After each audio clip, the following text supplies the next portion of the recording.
এমনি আসছেন এমনি আসছেন সোজা চলে যান স্যার নেন। বলে হ্যাঁ উনি কি জন্য আসছেন? কি কাজ কি আমরা এমনি আসছি এমনি আসছেন এমনি আসছেন সোজা চলে যান স্যার নেন বলে সোজা চলে যান নেন।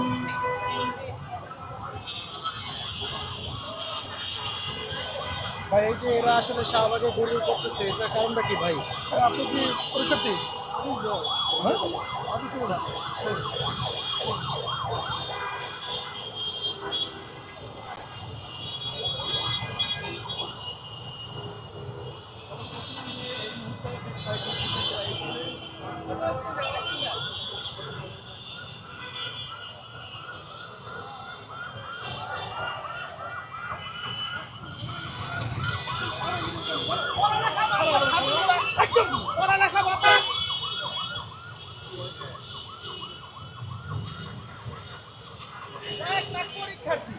ওরা আসছে আন্দোলন করতে শিক্ষা